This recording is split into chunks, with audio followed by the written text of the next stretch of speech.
अस्सलाम वालेकुम, कैसे हैं आप सब? भाई आप सब ठीक ठाक होंगे। चले जी, आज हम बनाते हैं कराची का मशहूर व मरूफ शरबत, तरबूज का शरबत। सबसे पहले हम तरबूज लेंगे, उसको हम काट लेंगे। उसके बाद हम इसको ब्लेंडर के जग में ऐड कर लेंगे। उसके बाद हम 2 ग्लास इसमें पानी का ऐड कर देंगे और टकना कर देंगे बंद।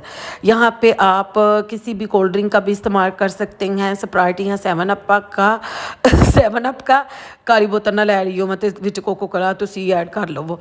यहाँ पे देखिए जी, अच्छे तरीके के साथ ब्लेंड कर लेंगे हम। उसके बाद हम एक बड़ा सारा सोना सारा जग लेंगे, उसमें हम सबसे पहले ऐड करेंगे बर्फ़। उसके बाद हमने ये जो शरबत बनाया है इसको ऐड कर देंगे और साथ ही हम इसमें सूट देंगे यहाँ पे ये छोटे छोटे टुकड़ों में कटा हुआ तरबूज ऐड करके उसके बाद हम इसको थोड़ा सा मीठा करने के लिए ऐड करेंगे जामिश्री। आप यहाँ पे चीनी का भी इस्तेमाल कर सकते हैं, आपकी मर्ज़ी है, लेकिन जामिश्री या रूह अफ़ज़ा का इस्तेमाल जो है वो ज़्यादा बेटर रहेगा।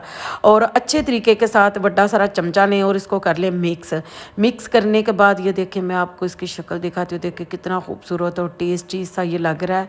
तो आप भी इस रेसिपी को ज़रूर ट्राई कीजिएगा। ये देखें, मैं आपको ग्लासों में भी सर्व करके दिखाती हूँ। और जिन लोगों को लगता है तरबूज खाने के बाद पानी पीने से हैज़ा हो जाता है या डायरिया हो जाता है, तो आप भी मेरी इस रेसिपी को इसी तरह इस तरबूज के शरबत को बना के ज़रूर पीजिएगा और देखिएगा बड़ा हैज़ा होता है कि नहीं होता। आई होप आपको मेरी वीडियो पसंद आई होगी। पसंद है लाइक करें, शेयर करें। अल्लाह हाफिज़।